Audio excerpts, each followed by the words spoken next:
Hello, and welcome to our video about social reform and changes in the 19th century. In this video, we'll look at the effects of migration, industry in cities, women's roles, and Zionism in politics on the 19th century. Let's get started with migration. Because of increased agricultural supply, the rise in living conditions in Europe, we'll see the population in Europe continues to rise until about 1910 when it levels off.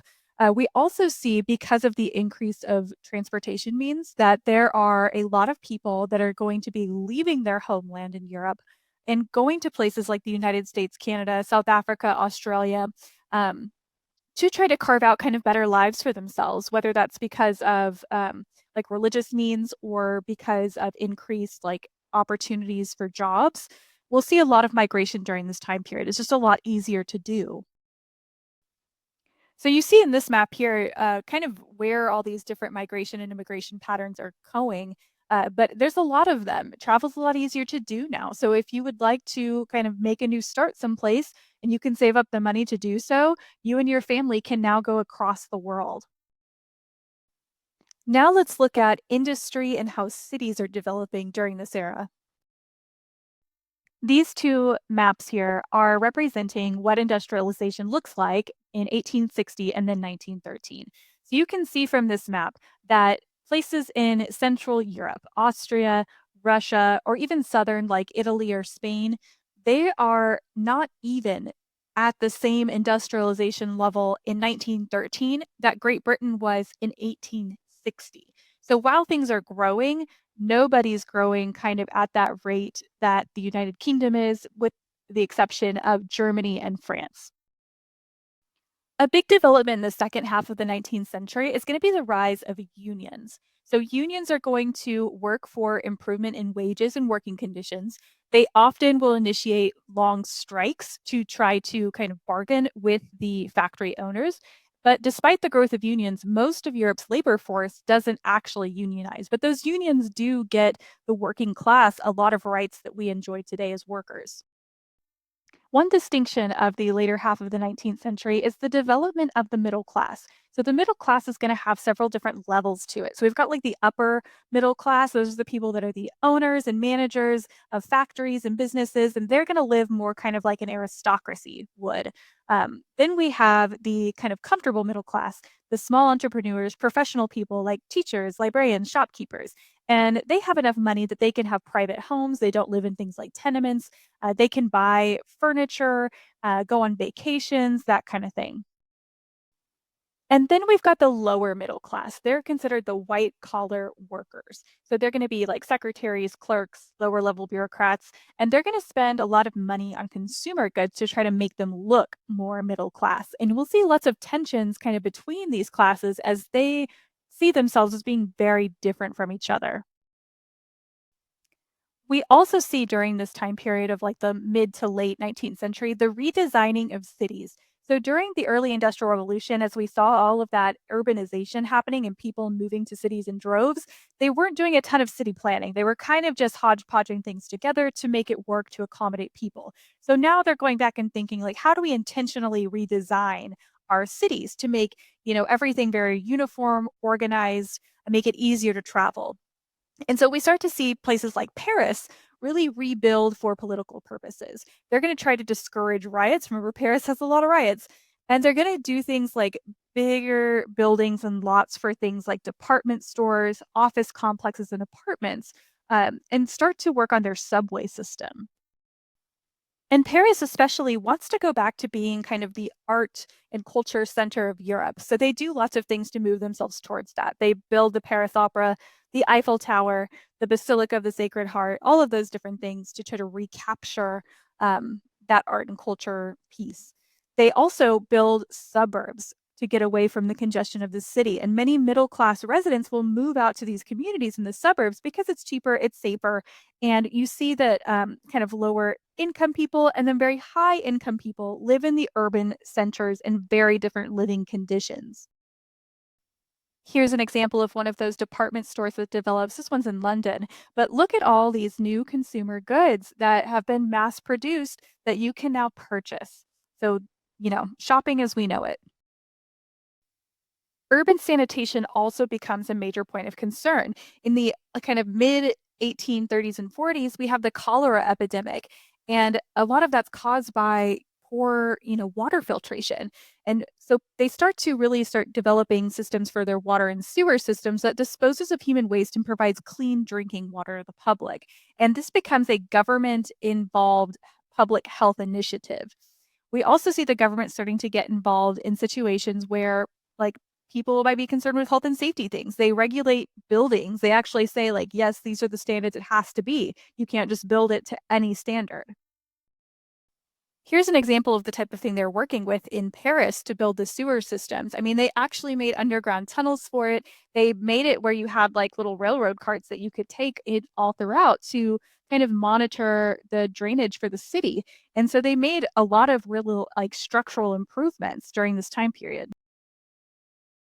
And then we'll also see governments starting to invest in public transportation. So the first streetcars and trains are created to help people travel across the city and to get from those suburbs into the cities. And then we also see the first use of public lighting to help pedestrians see at night, so street lamps. Okay, now let's transition over to what are women's roles looking like during this time period? We know during the Enlightenment into those political revolutions that women were advocating to be included in those movements, but they largely were excluded. And beyond that, when the conservative movements kind of come through in the early part of the 1800s, women are really kind of defined to the home even more. So we see that property, they mostly can't own it until Britain changes this law in 1882 with the Married Women's Property Act. So if you were married, you could keep it instead of having it in your husband's name. But we see that family law kind of really constricts them. Divorce is very difficult for them to get. Men have legal control of their children. So most women wouldn't want to leave their husbands anyways because they wouldn't have contact with their children. And then we see that contraception and abortion are still illegal. So there's no choice in any kind of family planning. And for most of the 19th century, they're still excluded from education as well, especially higher education. And because of that, they're not able to kind of go into any of the different, upper level industries. And women that do have professional jobs were considered radicals and faced a lot of discrimination in the workplace and often weren't even hired in the first place. Now, remember, women that do work are confined to certain areas of society and business because of, their sex. So new jobs will develop for them that includes things like being secretaries or maybe clerks in or shop assistant in a store. They still pay very low. They're still jobs that men would not do because they, don't make as much money. We see that married women will work less and less due to industries preferring unmarried women and social expectations of married women, which is basically, that they would stay at home. The most common job for women during this time period was as domestic servants. So they would be your cooks, your cleaners, that kind of thing.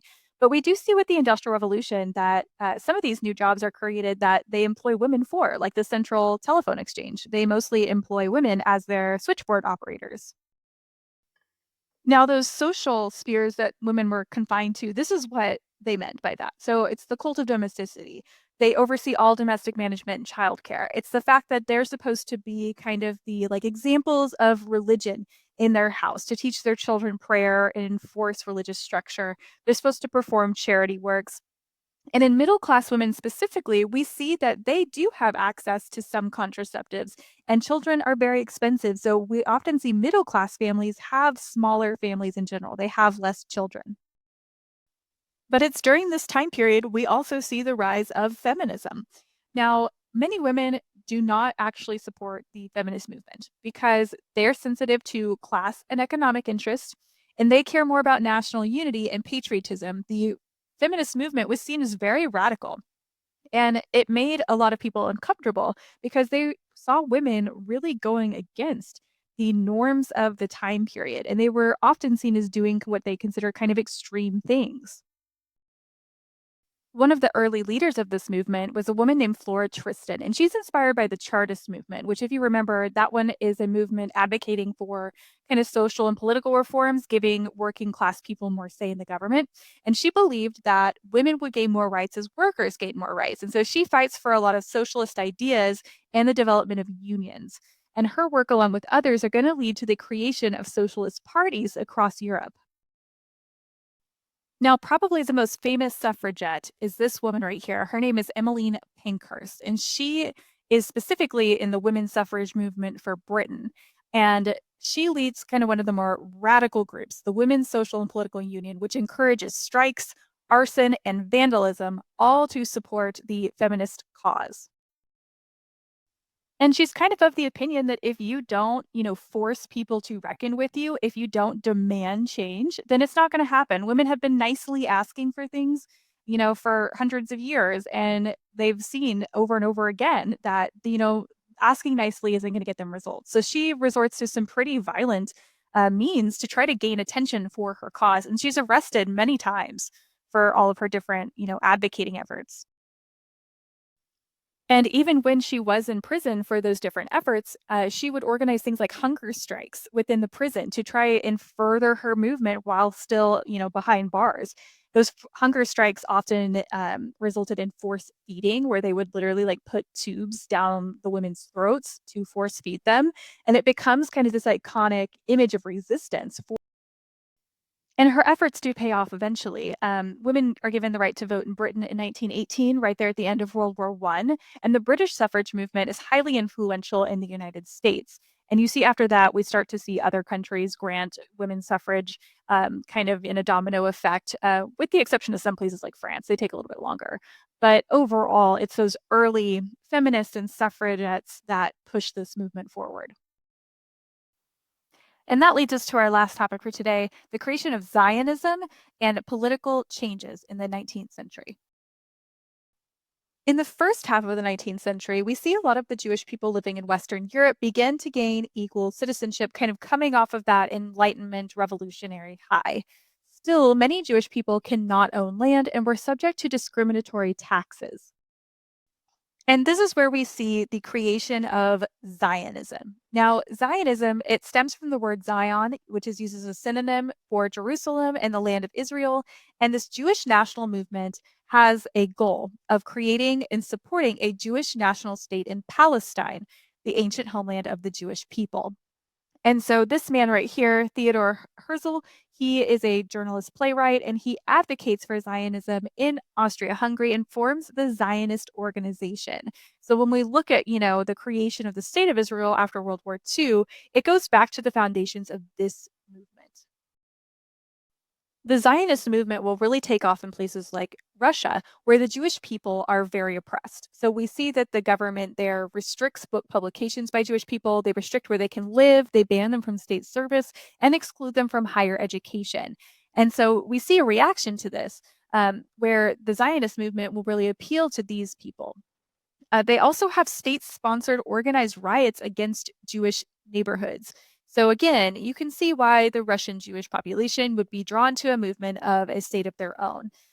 We also see, if you've ever seen Five O Goes West, a lot of Jewish people will leave Russia during this time period to try to get away from these policies. It's not just happening in Russia, though. An example of anti Semitism in France during this time period is the Dreyfus Affair, where an innocent Jewish officer is convicted of high treason for, leaking secrets to Germany. And of course, they found out he's not guilty. But it was clear the French army had created this false evidence against him. And it's just an example of people being prejudiced towards Jews and trying to kind of get them out of their communities in Europe. Now let's kind of change gears here and talk about the creation of new political parties during this time period. So, universal male suffrage, the right for like all male citizens to vote, is going to lead to organized new political parties. And when I say new political parties, I'm really talking about the rise of different socialist parties in Europe during this time period, all kind of wanting different types of things. And one example of that is the rise of this thing called the First International. So it's made up of British and French trade unionists who go up on these ideas about socialism, anarchists, and a group of Polish nationalists. And it's short lived, but its updates on labor groups and conditions lead to Marxism becoming the most important strand of socialism. Of course, we've all heard of Karl Marx. He wrote the Communist Manifesto with his friend Frederick Engels.